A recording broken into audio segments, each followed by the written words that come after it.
In a world filled with information, where do you turn to get straight talk about retirement, investments, and your money? Lock it in to the longest running financial talk show in Arkansas and let us help you build the bridge between information and application. Real financial change begins right here, and it starts with you. It's showtime! On today's show, the lasting effects of the COVID-19 pandemic. There's no shortage of predictions on what those will be, but we're talking about looking past the pandemic to adopt new normals that will better your financial future. This is the Get Ready for the Future show. And good morning, and welcome in to another edition of the Get Ready for the Future show. My name is Scott Inman, along with John Shrewsbury and Janet Walker. Glad to have you along on our live stream on this Wednesday morning on Facebook Live and on YouTube. And welcome to our radio audience listening in on Saturday morning. That's still confusing probably for a lot of people, but just to recap, we are live streaming. So if you're listening to the radio program and have been doing so for quite some time, you can catch the live version on Wednesday mornings at 11:30 on YouTube or on our Facebook Live channels. But, of course, we still love that you listen on the radio as well. All that cognitive dissonance as to what day it is not related to COVID-19, by the way. Yes, that's right. So we're obviously talking in terms of Wednesday, so some things, especially when we talk about markets and things, always know that those were happening on Wednesday. And speaking of the markets, one of the features of today's show, we will be joined by Ryan Dietrich from LPL Research. He is always kind enough to join us about once a month. We get him on, and he's hyped about this. He messaged me earlier going, "Hey, I'll see you at 11:40," and I was like, "Yeah." Well, I was going to say he's a busy guy, but maybe he's not that busy today. Slow day in the research department today. He cleared his calendar for us. Yes. So we'll be talking about the markets with him in the second segment on today's show. If you have a question for Ryan and you're watching on our live stream today, you can send that in. If you're watching on Facebook, just put it in the comments section. We'll be glad to pass that along to him. It's going to be an interesting discussion with Ryan, too, with everything that's going on in the markets. The markets have collectively said, we've forgotten about COVID-19 now. It is in the rearview mirror. Or at least they've forgotten about the economic impact of COVID-19 because there is such a disconnect between where the markets are and where the fundamentals of the economy are. And I'm going to be interested to hear what Ryan has to say about that because I've got my own theory that I'm going to float to him, and we'll talk about that in the second segment. So most of today's show, the theme is going to be our takeaways from the changes that were forced upon us economically with all of the shutdowns. We have some statistics to share with that regard of how Americans are saving more.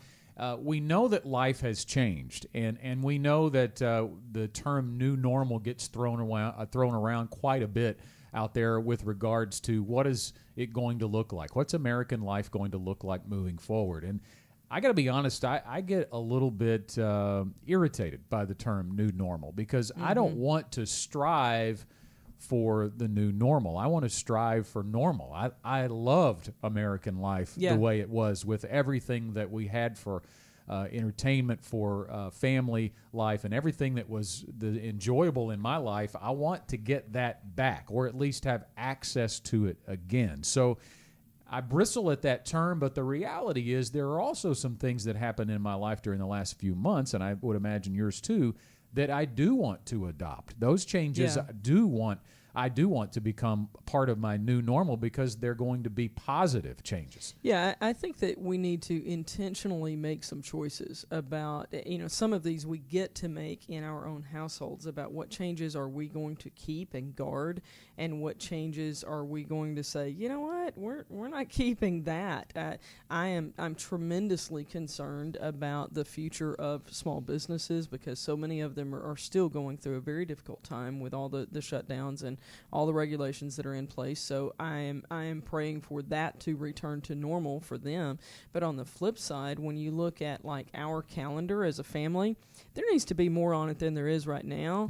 but it was pretty insane beforehand. And so a slowed pace, not a no pace, which is what we had for a while, but a slower pace than what was the norm at the time would be a good thing. And then one of the things we're really going to focus on today is the savings. You know, it was almost a forced savings time, because if you can't go anywhere and spend any money, then you are by default saving. And I think, at least to a degree, that is something that needs to be maintained for a lot of people as well. Absolutely. And I think that there's some bargaining going on. I think that a lot of people have come to the conclusion that there is risk in everything in life, and this idea, this preposterous idea that we cannot have any risk of getting COVID-19 before we can get back to normal is just out. I think people, especially in Arkansas, are totally over that. Now, they are certainly a little bit more wary, a little bit more concerned. You know, even here at GenWealth, we still have folks that are wanting to meet by video conference as opposed to come in the office, and understand that. That's not a problem. But I think we've kind of come to center, at least, from the far distance we were at the beginning of this, because frankly, we didn't really know what we were dealing with in the beginning. And so everybody did hunker down and go, okay, and it made sense to flatten the curve, so to speak, to keep the hospitals from being overwhelmed. Right. But I think we're far beyond that at this time. We didn't know what the fatality rate, we didn't know what the hospitalization rate, there were just so many unknowns in the beginning. Now we have that data, and I think that's why, although cautiously, all the states now are starting to move forward at a slower pace. And I think caution is certainly still good to have. But when it comes to your personal finances, you know, we're going to talk in depth about the savings rate, but we did have some numbers to throw out in this segment. The personal savings rate, according to data, hit a historic 33% in April. That's according to the U.S. Bureau of Economic Analysis. Now, there are a lot of reasons for that, right? I mean, we do know that some people were able to get some the stimulus check or whatever you want to call it, but they had some money wired into their account, and if they didn't have a significant job loss or were able to get by and added that to the already amount of income that they were already receiving, that they had an opportunity to save where they otherwise wouldn't have. But I do think there has been a significant tightening of the belt for Americans, myself included, taking a look at what you need and what you want and determining a big difference. And that line that you drew recently was in a different place than it was 3 or 4 months ago. Yeah, and I think that people have reacted in a lot of different ways, but you know, the savings rate has obviously jumped and skyrocketed. We have actually a little poll on Twitter that kind of speaks to this on our Twitter feed at GenWealth FA. If you are a Twitter user, we've got a poll that says, "What is your reaction to the never going back to normal? Are you scared, excited, cautiously optimistic, or everything is fine?" Well, nobody said that they were scared. Nobody said that they were excited. They said that they were cautiously optimistic or everything is fine. And so and 60% of the folks that have responded thus far have said that they are cautiously optimistic. 40% have said that everything is fine. So there you see that kind of careful tiptoeing back into normal. I think a lot of people are just like you, Scott. They don't want to turn loose of what normal was, because normal was comfortable. But we are knowing that we have to behave a little bit differently just for common sense to prevail in a situation like this. Yeah, and I think it's important too to point out that that savings rate has gone up in the midst of crisis. You know, I've read some articles here coming in before today's show, and just one that stands out to me. There was one shared by and nobody local, nobody that we know, but in an article that was written, a waitress who had realized that she had spent about $200 a month on frivolous snacks and coffees and things like that. And being at home and not being out and not having a busy lifestyle had caused her to realize that she didn't need to spend that, and has been putting that into savings. Well, and I think therein lies a tremendous opportunity for a lot of people. So it's now about balance. So if the amount was $200, when we look at it, well, that's a little bit excessive for not required, and her job is that of a waitress. I mean, she's not even, on a 40-hour-a-week salary with benefits type of situation. So what we would say, though, is you don't have to go back to, all right, now it's zero. 0 is the wrong answer and 200 is the wrong answer. Find some balance. Allow yourself to enjoy life every once in a while. And so if it's $50, okay, whatever works that'll provide balance for you. Ryan Dietrich from LPL Research joins us to talk about the markets when we continue on today's Get Ready for the Future show right after this. At Gen Wealth, one of our standards is that we value good communication. One of my favorite quotes about good communication is from George Bernard Shaw. He said, "The single biggest problem in communication is the illusion that it has taken place. If you ever doubt that, come to my house, listen to my 16-year-old son and my 13-year-old daughter having a conversation and see what happens, because they will walk away with completely different understandings of the conversation that has occurred." It happens every time. It's okay, they're still learning communication.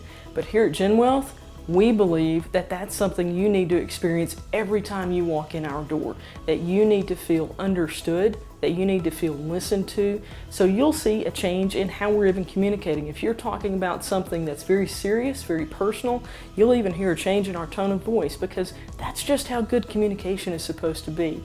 But it also means that we can feed back to you what you've shared with us, just so you know that we're listening. We value good communication.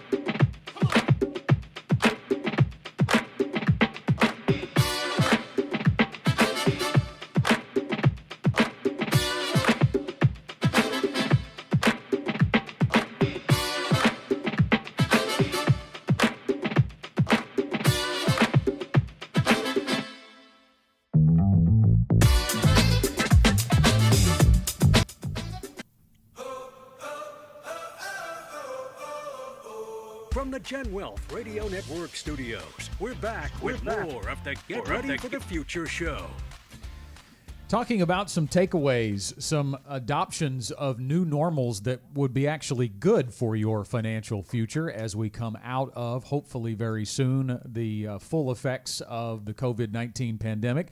We are going to talk in this segment, though, about the markets. And joining us, as he does about once a month, is Senior Market Strategist for LPL Financial, Ryan Dietrich, joining us via Skype today. Good morning, Ryan. How are you? Good morning, guys. I'm doing fine. And, yeah, there's a lot to talk about over the past month since last time we chatted, so looking forward to it. Yeah, absolutely. It is something that we want to start with. From a quick look, it certainly appears that the S&P 500 has nearly erased the impact from COVID-19, or at least the impact that COVID-19 had on the markets just a couple of months earlier. But I want to take a look a little closer, kind of look under the hood for us. It doesn't appear maybe that the market rally has been super broad. What are your thoughts are on the strength of the rally and where we go from here?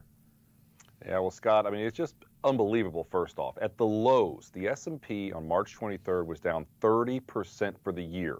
And just the other day, we flirted with being positive for the year. We're right about flat, give or take here. And in the history of the S&P 500, we found there's never been a year that was down 30% at one point and goes all the way back to finish the year green. So without saying anything we don't know, what we are seeing here is truly historic. But what's going on right now? You know, we are fairly encouraged by the fact that technology and healthcare did really well. Last couple of weeks, though, they kind of passed that baton over to some of the cyclical value names, industrials, financials, and those have started to take a turn. So, you know, bull markets work by kind of passing that baton back and forth. So we're not so certain that breadth is as weak as it sounds, and it's more normal. And I mean, we can get into it maybe later, but we just had the greatest 50-day rally ever. Let's be honest, at least on the S&P. There could be a well-deserved June swoon or June pullback after a 40+% bounce. Ryan, we've all been obviously encouraged by the early improvement in the economy that we've seen, but your team doesn't expect that quick return to normal. As you said, we may go through a June swoon. I'm assuming you're thinking that that's going to be short-lived and then maybe a slow climb back up the ladder and a return to more normal conditions. Is that fair?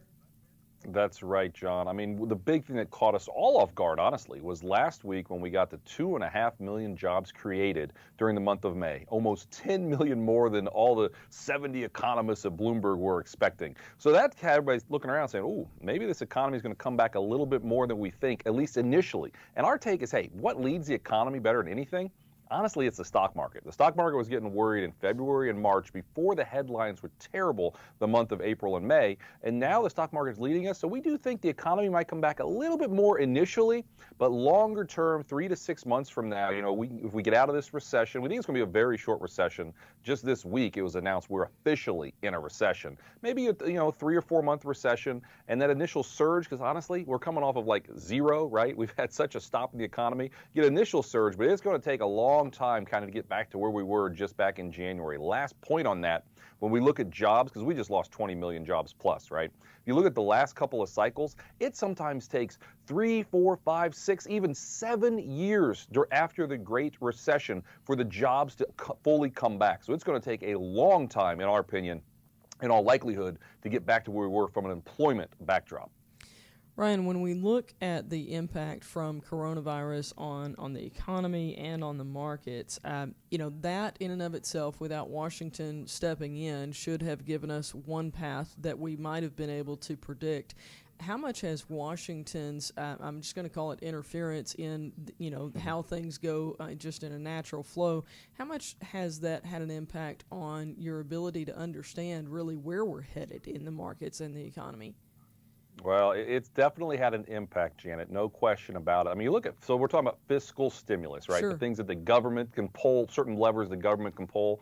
It's almost 10% of GDP here in the United States. If you look over in Japan, it's actually 40%. So this is a global phenomenon where governments are really trying to help those that have been the most impacted by this. But it is truly unprecedented. I mean, we've got the Fed also. The Fed has interest rates at 0%. They're doing a lot of things. It's kind of that two-pronged approach that we just had the worst recession in so many ways since the Great Depression. It's that to help the people that are the most impacted to get to the other side for a couple of months when we've totally shut down the economy. And now we are opening it up. But here's where it gets interesting, and there's some conspiracy theory here. We just had 2.5 million jobs created in May. Maybe the economy is coming back more than anybody thought. Could that put on hold that likely fifth fiscal stimulus plan that's supposed to come out in July or August? So we don't think it's going to put it on hold, but the size of that next plan could be lower. And what are they looking at for the next plan? Is to help states, municipalities, potentially also an infrastructure play in there. But if the economy comes back more than most of us think the next 2 months, the size of that fiscal stimulus plan later this summer gets smaller. Ryan Detrick is our guest on the Get Ready for the Future show. He's the senior market strategist for LPL Financial. Ryan, ultimately, the bounce back here, or the return to normal, if you will, is going to be based on consumer spending. People are going to have to be willing to spend like they did before. So what's your read on how consumers will ultimately respond as we incrementally come back to normal in the way things operate? Yeah, I mean, Scott, let's be honest. The consumer made up, before all this started, about 70% of GDP. They were the true star. And then we just had record drops in retail spending, consumer spending. You guys know what soared last month? Savings. The savings rate went up to 33%. It makes sense, right? We're all stuck at home. We're doing a little online shopping, but we're really saving money. You look at credit card debt, it has dropped significantly the last 2 months. So to me, believe me, there's not many positives with what's going on in our country and globally, but the fact that debt's actually come down as people get extra money and they're paying off debt, that is a potential good thing there. But the bottom line is there's just the consumer. You think about the Great Depression for a second. For almost a decade, people were scarred, and they didn't come back and spend as much because they were just scarred by what happened. We don't think that's the case now, but we're going to be watching this data very, very closely. Consumers for years might be kind of taking a step back and not spending quite as much as they did because they just remember the terrible thing that we just went through.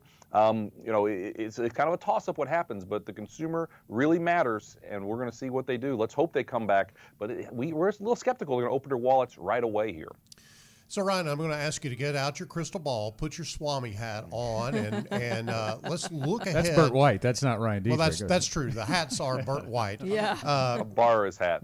Yeah, you could probably borrow one of those and be really okay.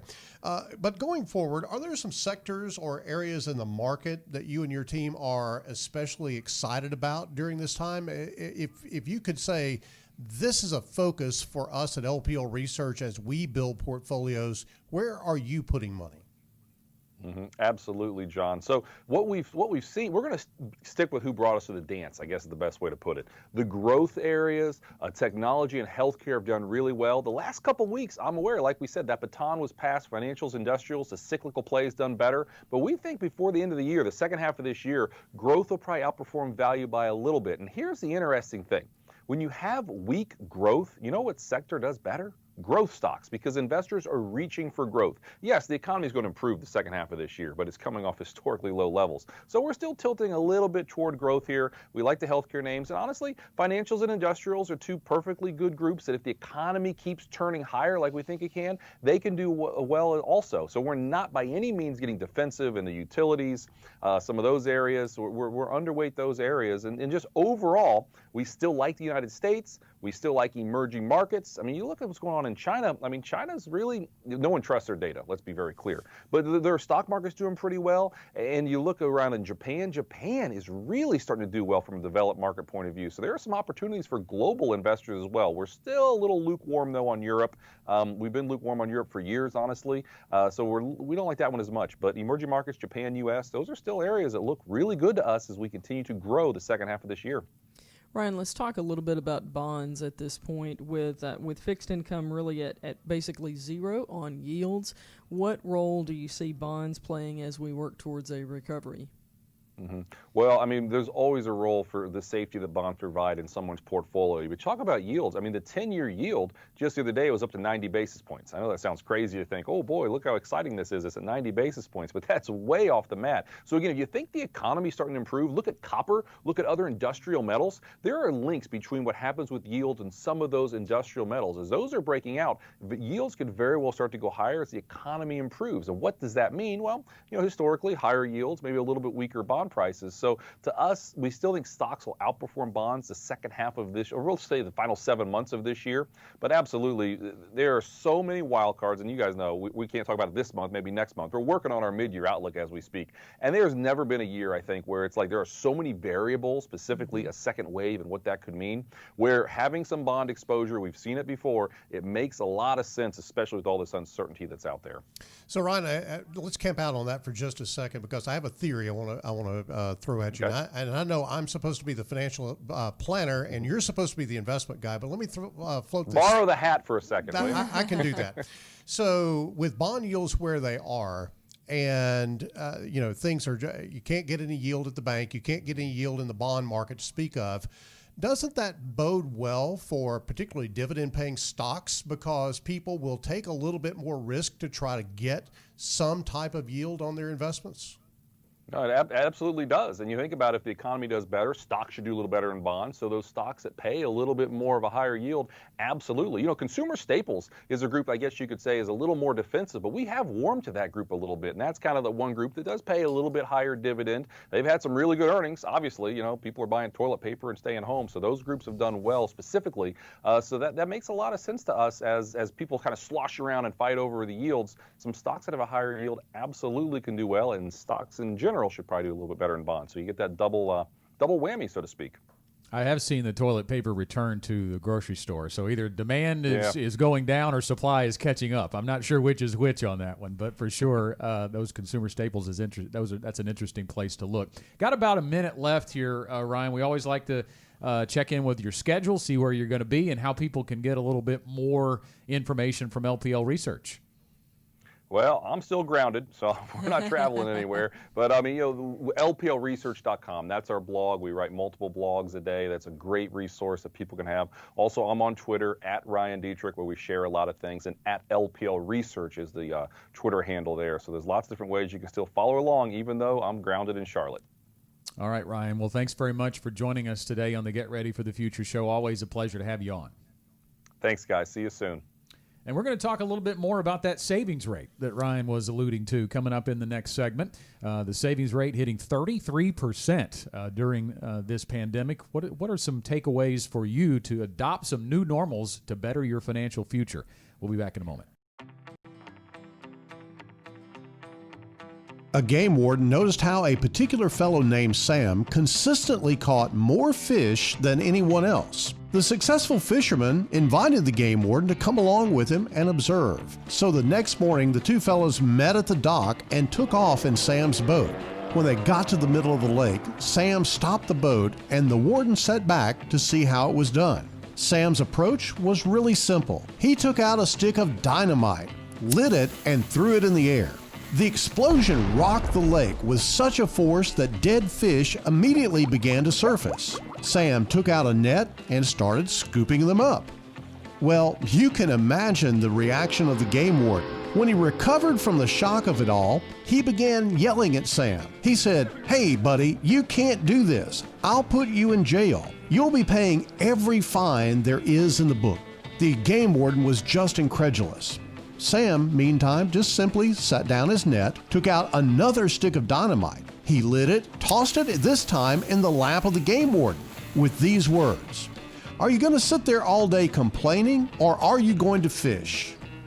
For some of us, the same question could be asked about our retirement. This is John Shrewsbury with Gen Wealth Financial Advisors. Whether it's trying to find the best investment or just worrying about the stock market, a lot of folks seem frozen with retirement indecision, and that very well could lead to an explosion of your own, an explosion of your dreams for a comfortable future. Plan now for your time on the lake or wherever your dreams take you.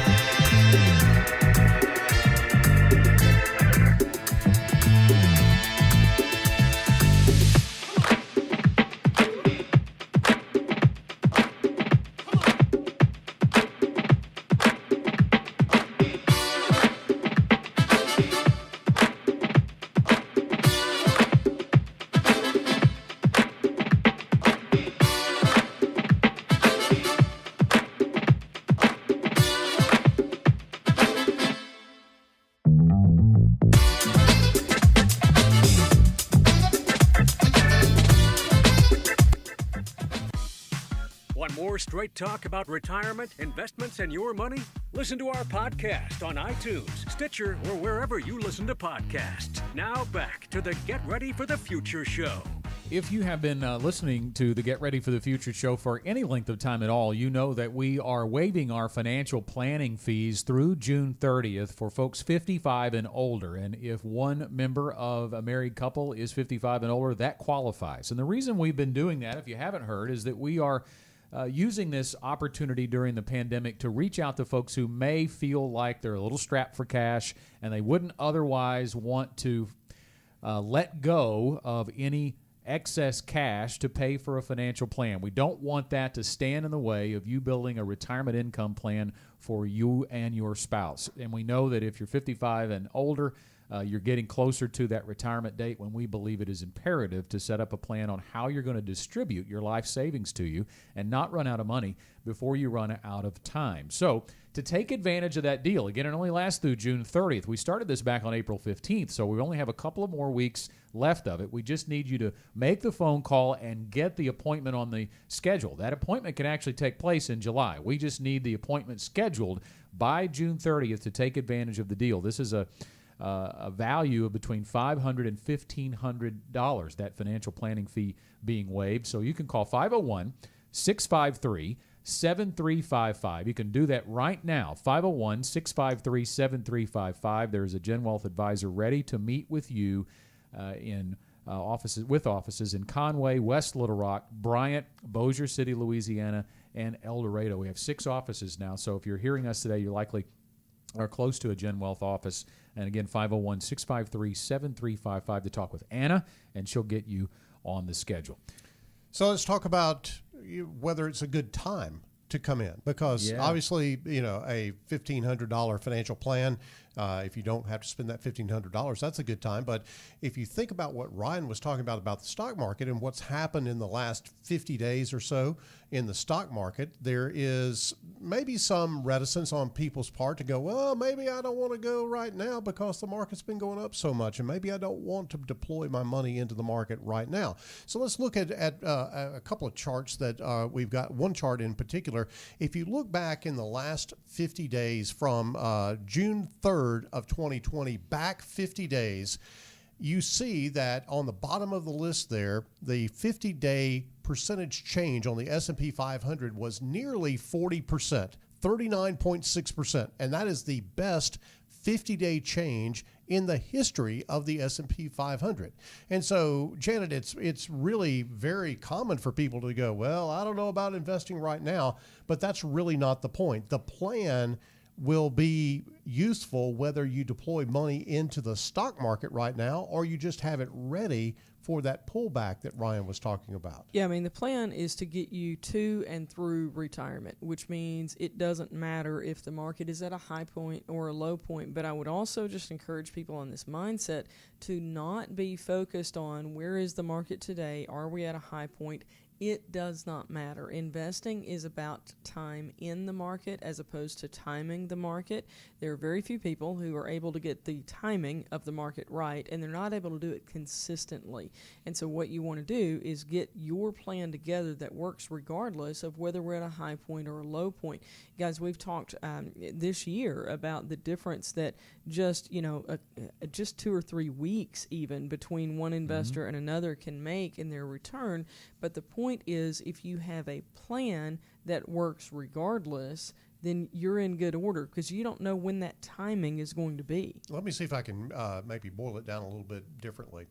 You have a set of circumstances that are, as you said, unpredictable. You don't really know what those circumstances are. But if you have a strategy that takes into account those unpredictable circumstances, then you're ready. Then you know that you're ready. And I think when we talk about never going back to normal, if normal is not being prepared for retirement, you never want to be back there. You want to say, never again am I going to be caught in a situation where I feel fear and I feel uncertainty about where I'm at as far as my overall finances are concerned, and especially my retirement. We were talking with a couple the other day that came in 3 years ahead of time for their retirement planning, and I congratulated them for doing that. And they said, look, we're walking down this road, and we've been working with this company that we have worked with for well over 30 years, and we've had a regular paycheck all that time. And now it feels like that we're just about to walk off a cliff and have no support whatsoever other than the money that we've been able to build up and save. And what we want to know is, are we going to be okay? And we were able to tell them that, yes, they are going to be okay. They've been very fortunate in the accumulation of assets and things of that nature. And that's what you can get from coming in and sitting down and doing a financial plan. It's going to make you have clarity about what the future looks like, regardless of what may be going on with COVID-19 or the markets or, riots in the street or whatever the case may be. There are ways that you can strategize around a lot of those things and put yourself in a position to win. 501-653-7355. You can also reach out via email, info@getreadyforthefuture.com to schedule your appointment to begin the process of your no-cost financial plan if you're 55 or older. So according to data from Earnest Research, U.S. restaurant spending was down mid-May by 30% as millions of Americans were on lockdown. Travel down 80%, and spending at movie theaters, sporting events, and arts festivals down almost 100%. So I guess somebody was having something open. I don't know how it was almost 100%. I thought it was across the board selling there. Popcorn out the back door or something. I guess they were making it happen, right? Last quarter, Americans deposited more than $1 trillion in savings. And we've got a chart that shows the increase, the dramatic spike in personal savings rate, now at 33%. Take a look at that. I mean, you look at how it rocks along within a range of about 5 to 15%. for the most part since 1960, going all the way back to 1960. So at historical highs right now, and it happened so suddenly, the pandemic, that people just tightened their belt and were able to put away much of their income or wherever their source of money was coming from. And that is always just earth-shattering information when you figure that we were also at a time where people were likely dealing with loss of income and dealing with real hardships. But when we are faced with those hardships, we're able to make tougher decisions and do even better than we were doing before. Yeah, Scott, I think you've hit the nail on the head there with the logic behind the savings rate, because frankly, we could probably overlay an unemployment chart, and you will see, we've seen those jobs charts where the unemployment rate spikes at the end of that time period, just like the savings rate does that we just looked at just a moment ago. And I think what's happening here is when people get scared, they seek security. And when you seek security financially, you're going to save money. And so the reality is you have the ability to do it. You can flip that switch. And if you've done it during a crisis, the encouragement that we would give you is to continue doing that when the crisis is over. I want to ask Casey to put that chart back up for just a second, because I want to talk about a couple of inflection points on that chart. If we can go back to that chart, if you look around 2008, right there between 2005 and 2010, you see a pretty good spike in the savings rate. And then the savings rate actually pretty well had trended upward. Now, we had that real big spike around 2012, and then it fell off, and then it began to climb back up, but then bang, look what happened. You guys did that. You did a great job of going, okay, it's real, it's serious. We don't know what the future holds, so let's get our savings rate up. And that is a great way to, what I call, get bulletproof. If you've got cash, when all else is going crazy, you're in a pretty good position if you have a stack of cash. Now you have to think about, what am I going to do with that cash? What am I going to do to actually be sure that I haven't just focused on the here and now, but what about the future? What about the long-term prospects of your retirement, the long-term prospects of your financial security? Don't be like those folks in 2008 that put money in cash and left it there and never did anything with it and missed out on all the benefits of that market rally from 2008 all the way up to 2020. I just think you've got to have some reality about that, Scott, because if you don't, then you're going to repeat the same mistakes that other people made. Yeah, I think there are 3 steps that we could use to help folks today with making some adoptions of new normals. If you were one of those that pulled back the reins on spending and were able to increase your savings during this time, we talked at the beginning of the program how there are a lot of things we want to go back to normal, but these are things that we don't want to go back to normal. Why don't we really spend some time, because this proves that savings is a mindset as much as it is anything. So this proves that moving forward we can do better even when times get better. So the first thing we would recommend is to establish your emergency fund. And we say that a lot on this program, and we say as a guiding point it should be 3 to 6 months worth of expenses. But what does that look like for you? You know how you feel right now, how a certain amount in there can make you feel, and set that number, because 3 to 6 months is a range, and it's obviously a range that's different for everybody because expenses are different. But I know what my number is, and I know that I don't want that emergency fund ever to go below that. Now, in a true emergency, it will, right? Sure. But there's a level that I'm comfortable with, knowing that, as John alluded to, I feel bulletproof now, that I can respond to anything that comes my way. A lot of people aren't really sure what to do after they get to that 3-month point. Do you buckle down and go all the way to the 6 months of savings? What do you do in the middle? And what I encourage a lot of people do, and we'll just use $500 a month as an example. If you're able right now to save $500 a month, when you get to that 3 months of expenses threshold, maybe you drop that down to $250 a month, or pick your amount that you're comfortable with. But in the Walker household, we continue to add to our savings regardless of having it fully funded. It doesn't matter. We continue to add to it because things break, things happen. And so there's always an amount that gets added, although it might be a smaller amount than when you're building it up in those early stages. I think that a lot of people thought we were crazy when we talked to them about 3 to 6 months savings in an emergency fund. And we, oftentimes we got people pushing back going, well, that money's not making anything. It's insurance money. And when you hit a situation like we did with the pandemic, you don't feel so crazy having that 6 months in savings, because all of a sudden when the world's falling apart around you, or at least that's the perception that the world's falling apart around you, you want to have something to hang on to. And from a financial standpoint, I can think of nothing better than 6 months of savings in the bank that you could rely on if the bottom falls out of your world. So that's one simple step. We have a couple of more. We need to take a break, but we'll give you a couple of more steps to take to adopt some new normals that will better your financial future. That's the topic of today's Get Ready for the Future show. We'll take our final break and be back for our final segment right after. The beauty of a potter's work is that each item is unique. No piece is the same. That's what makes it art. At Gen Wealth, we believe your financial plan should be unique to you. Through our process, your money is carefully shaped around your goals and dreams. Your future, artfully crafted. Call us today or visit our website and connect with us. Gen Wealth Financial Advisors. There's always been power in standing up for what you believe in, challenging the status quo, and never accepting the ordinary. What about the rest of your life? Will you settle? Or will your retirement be more? More fun, more family than finances, more than just investments. Connect with us at Gen Wealth and harness the power of more.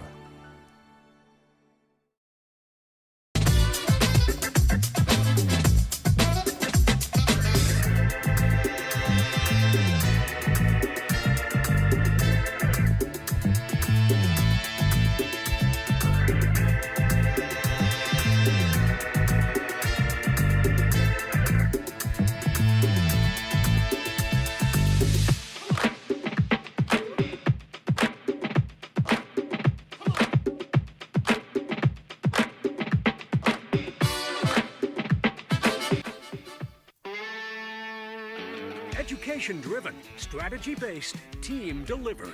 That's how we roll on the Get Ready for the Future show, and we're back for more. Talking about that concept of new normal today on the Get Ready for the Future show, and everybody talking about our new normal, and there are certain things that we want to return to full normal, but there are some new normals that we've found during this pandemic that we should try to adopt to better our financial future. And we gave you some steps on, our first of 3 steps on taking some action so that you improve your financial future. We know that people are saving more during the pandemic, and we recommend building that emergency fund of up to 3 to 6 months, but setting a number for you on it and reaching that level, that threshold that you are comfortable with. Our second step is to figure out what you can live without.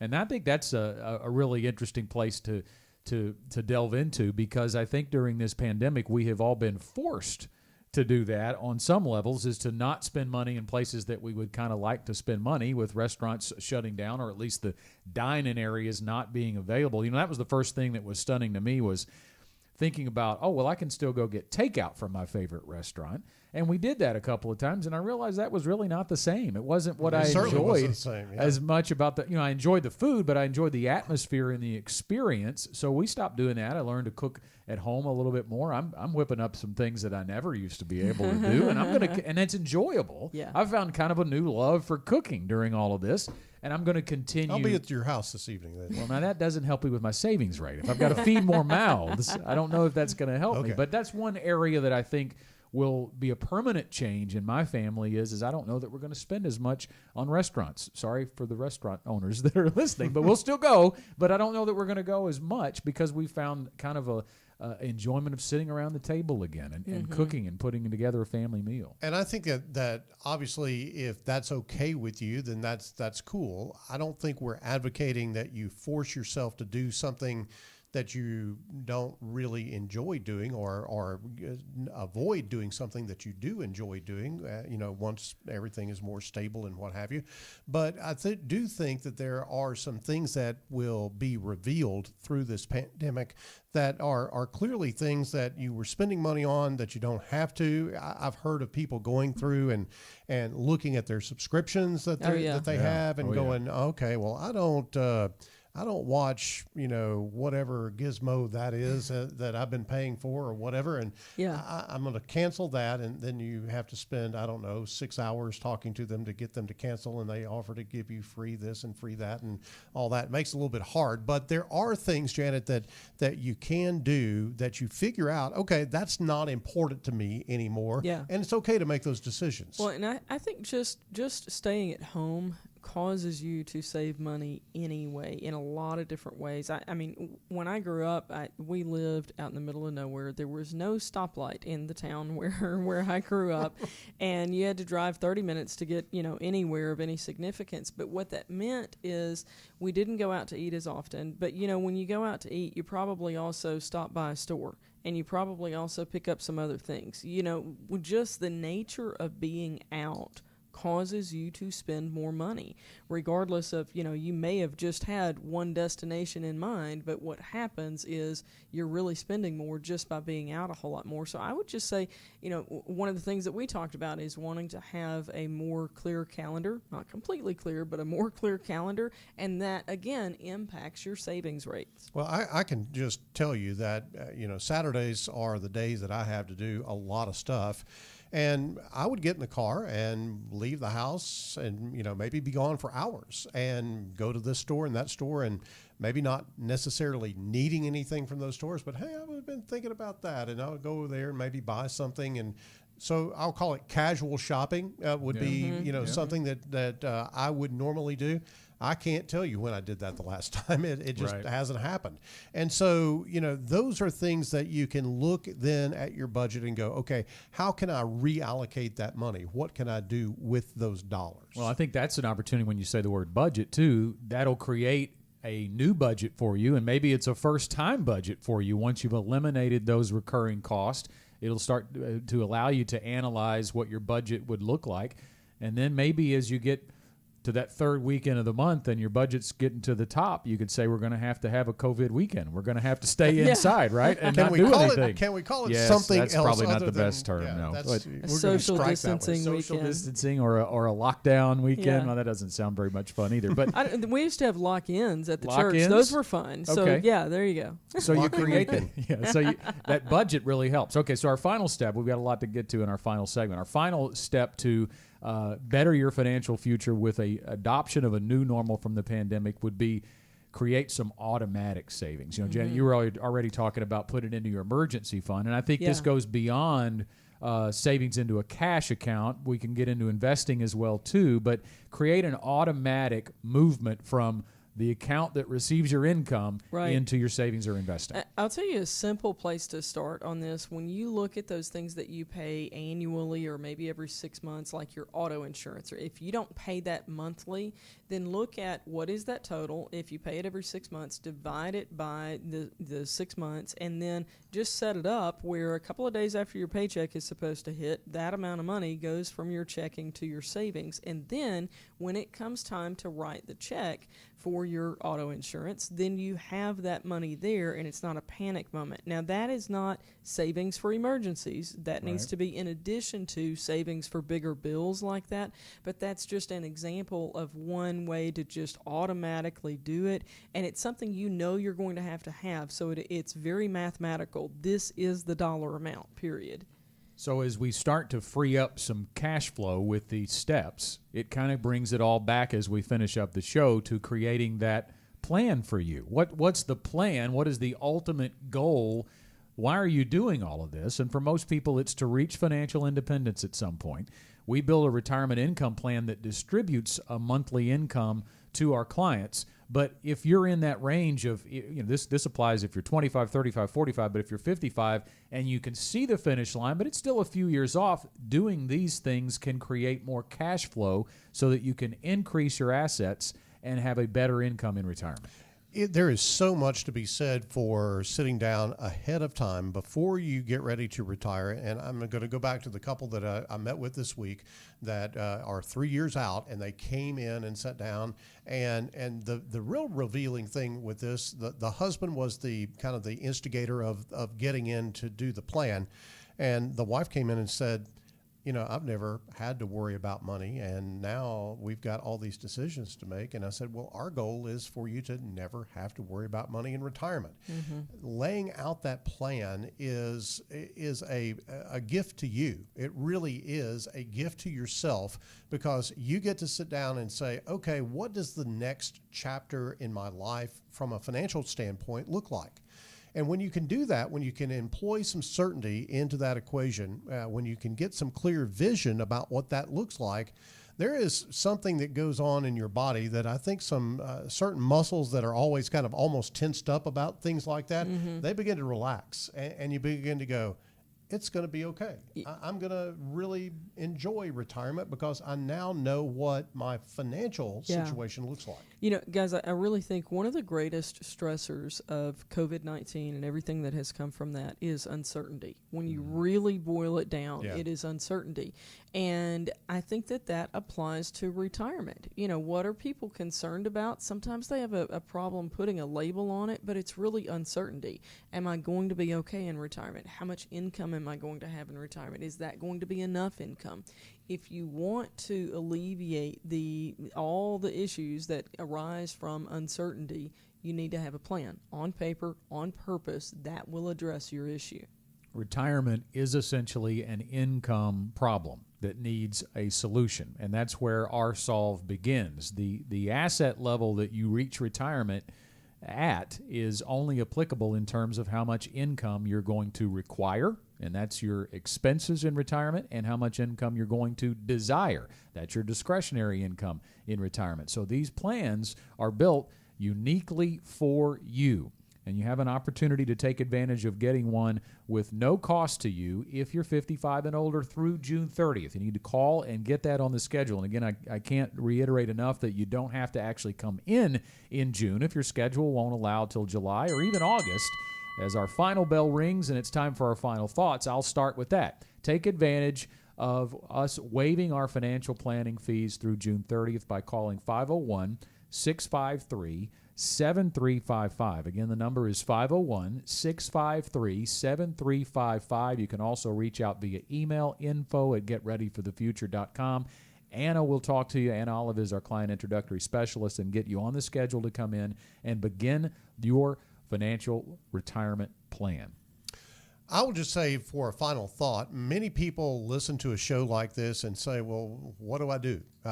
Do I need to do anything? Well, the answer to that is yes. If you do not have a plan on paper, on purpose, that guides you to or through retirement, either side of that retirement event, then you need to call our office and sit down with an advisor and get that plan together on paper, on purpose, so you can have a track to run on as you head toward retirement. Janet? Guys, I think my final thought would be about this whole question of, do we have a new normal or do we go back to the old normal? Make your choice. Analyze it and decide what you want, because it doesn't have to be all or nothing. Pick your categories. Like, I want to go back to the old normal of being able to be in church on Sundays, but I want a new normal of not taking it for granted. And I think a new normal for all of us on a better savings rate. You know, that's something that came pretty easily during this time period. Make it part of your new normal. Look at what your decisions are and just be intentional. What do you want to be the new normal, and what do you want to go back to the old?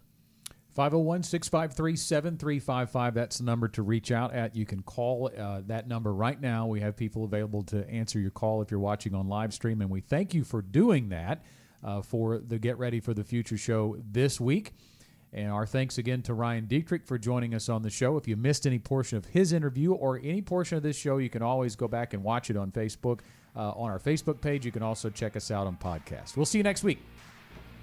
The Gen Wealth Financial Team is available to you 24/7 at info@getreadyforthefuture.com, or call our offices at 501-653-7355. You should personally consult a financial advisor before making any investment, and no strategy can assure success. Gen Wealth Financial Advisors is an Arkansas-registered investment advisor with securities offered through LPL Financial, member FINRA SIPC.